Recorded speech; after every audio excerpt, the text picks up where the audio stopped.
So good morning here in Rotterdam. Usually we were like in Nieuwerkerk, but they are just renovating there. It's our favorite place in Holland. But now we have actually seen many more places. We have been here 10 days already, and so we have been here in Rotterdam a few days, and then we have been in Den Haag a few days, in Amsterdam, and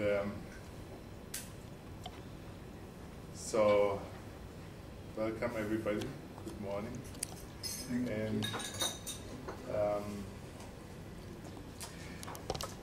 well, each seminar for me, I try to again reconnect to the whole topic in a new way.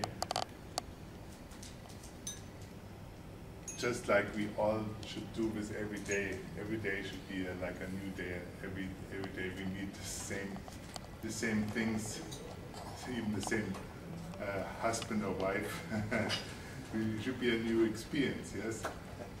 Yeah, it's a funny idea, but that's really the challenge. And that's actually what I see. It's really the reason why we exist here, to make this connection again and again and again, moment to moment to moment. And now when we are not able, for some whatever reason, to do this, something has to come in to bring us back to this ultimate purpose of life. That's the whole idea of my whole philosophy. And then often it is disease, often it is some dramatic events in your life, or things that you certainly do not want to have in your life, that force you to come back to the purpose, to the real purpose of life. And you see, we are in a situation the last 100 years where the purpose of life has become really a thing of personal choice. Like the individual should be choosing what he likes to do in his life and what he thinks is the purpose of life, and what he thinks is the purpose of life, according to the American virus, is what is the purpose of life. Imagine, this is only 100 years that the world is being told you are an individual and you have a complete freedom in even choosing what's the purpose of your life. There is no objective purpose of life. It's only you who make up the reason of your existence. Imagine, and this is only for the last 100 years, and this will be, of course, challenged, and has been challenged all times in history. And now, the Americans, of course, they will get their challenge, because they have completely, I'm in this seminar, and every time I'm speaking very general. There's always exceptions. Don't look for the exceptions. I'm giving you the general idea, and then the exceptions are there. But the general idea, and this is why I actually left America, and still the company is there, but I left America because it was clear that it's going in a way where it's obvious that in general they have lost a reason for existence. So now we are all part of this American virus, and what is the main thing now what we suffer from? What's the main apparent cause, triggers of this American virus that make us what we are today in this century? What do you think? What is the main thing that creates our life today, and that's really coming from America?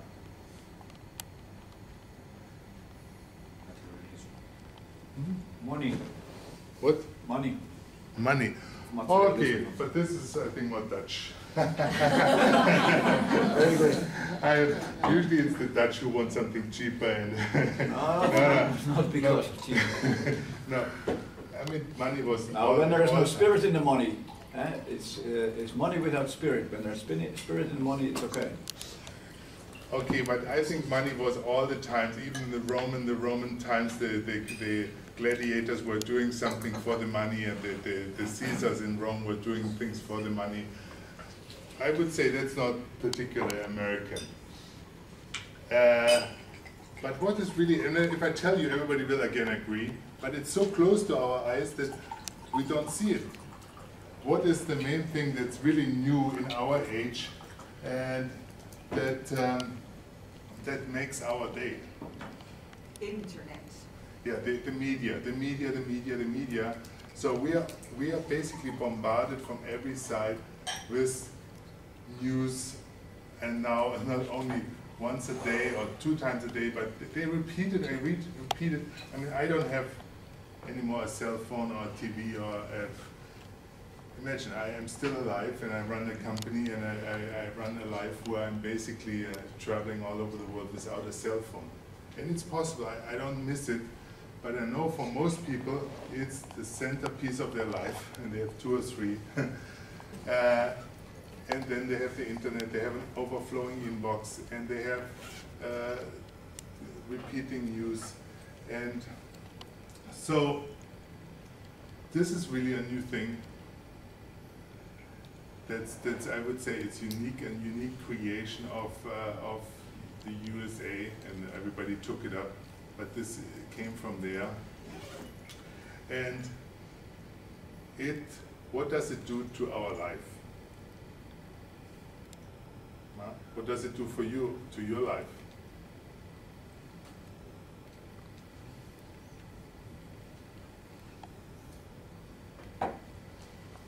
You see, it's one of those realizations that we don't really want to look at because they are exactly to the core. They are at the core of our sense of identity. So we really don't want to look at this. That we have if you travel in an airplane, the moment it lands, everybody switches on the cell phone and checks if there's any messages. Yes, it's a total addiction. And we think, and we are told from everywhere that it's necessary. So we believe it. Yeah? Just take it as this, we believe it. Yeah? And that's my theory now, that every age has the diseases really as a response or reaction to the main identification, or to the main deviation, the deviation from the purpose of life. Because every age needs a DLE, needs the dynamic Labile equilibrium, and the DLE needs the polarity. There's nothing wrong. It will always continue like this. There will be always something that deviates you from the purpose of life. Because if there's no challenge, there's no growth. So this time it's the media and the overabundance of information that I say is the real main cause for disease. Why for disease? Because there is a purpose in life, and the purpose is, what is the purpose of life? So that's the question. You see, and like, as I say, for 100 years, it has been made totally subjective. So it's only up to you if you see there is a purpose for you, and if you like to be, the purpose is helping people, or maybe creating the best car collection. If this is the purpose of life, the US virus tells you that's exactly what's true, because they say there is no absolute truth, there is no general truth, there is no objective truth. Everybody can decide perfectly for themselves what's the purpose for their life. So now, so there was no idea anymore of a general purpose of life. But still, maybe some of you think there is a general purpose of life. Is anybody here who can say what you think is a general, an objective a universal purpose of life. Any one of you can say this. You see, if 100 years ago I would have asked that, everybody would said, or 200 or 300, yes. I know the general purpose of life. Love is a general purpose. Love, okay. What else? Spiritual growth. Spiritual growth, yes, good. So love, spiritual growth. Fun. Fun, okay, fun. Connection. Connection, making connection, being connected. Okay, so this is all good. Now the problem with this is how to make it practical. Yes? How to make this practical in a world like ours, where the cell phone's ringing, the internet inbox is overflowing. How to create time for love, for fun, for spiritual growth. Yes. Okay. So that's and then you can see, in the end, those ideas are really very abstract and theoretical. I mean, love, okay, love. So, I mean, that's one of the most theoretical ones. Yeah, means that it's very hard to make this practical, also again in a more universal, more objective way. And so, just this is really the introduction to this seminar, that we again have to look, what is disease, why is disease there? And I've asked this many times before, and usually, you know, it comes because there's viruses, because there's toxins, because there's bad nutrition, because there's all the electrosmog, and there's bad pharma industry which poisons us, and Chernobyl and Japan that poison us with radiation, and that's about it. Yeah? That's the last century. It's about energy and biochemical reasons for disease. And now I am showing that the new ages is on the horizon, and that's about the reason is information. When you put informational medicine into Google, the first few pages is only Quran. But everybody talks about informational medicine. But then if you ask, what does it mean? Well, how do you make this practical? Hello. Then it usually stops. So now,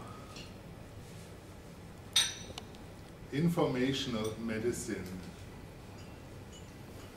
that's the purpose, has to bring you back to focus your life more and more on the purpose of life. And whatever deviates you is a potential cause for disease. And when it takes too much space in your world, in your life, then disease has to come in, or a tragedy, or something of this kind to bring you back. And I can say I'm being forced with my life in the last 5 years to realize this again and again and again, day by day, more and more, starting with this tragic accident I had 6 years back, where my wife got killed, my good friend in the car got killed, and I was a few weeks in coma with 20% survival chance. And this started me, this was my reset. At this point the call was already existing. Imagine, this was already existing, but I had no clue really what's the purpose and what's the real functioning mechanism of it. So now in the last 6 years, I'm being pushed into realizing this fact, that it is, in our world, it's the informational overload that that is the challenge. And it's a challenge and it's a requirement for growth. But how do we integrate this? And I can say I'm being pushed to this from a simple mechanism. I've been, for example, the last 2 months, I've been a week in Iceland, then I have been a week in Germany, a week in Italy, a week in Morocco, 2 weeks in Portugal, now a week here in Holland, yes. And in the last 3 years, we have been in more than 100 countries. The average is 3 days in the same hotel room, yes. And so it's not only the different beds, it's the different cultures, the different people. And so I don't even have a cell phone and a TV, but I know this is meant for me to see that really it is information that's the challenge and the potential for growth if we can integrate it. And how do we do this? And how many people don't do it, and how disease is a result of this. That's basically the topic for these 2 days. I know maybe many of you want to know the pushing the button here and there, what's the function of it, but I tell you, we have good people in California and also Cherry here who can show you the details. I'm more the person who gives the overview, and if you want to ask questions anytime, interrupt me anytime and ask about something completely unrelated, it's fine, because otherwise I get into momentum of some ideas and you don't hear what you want to hear.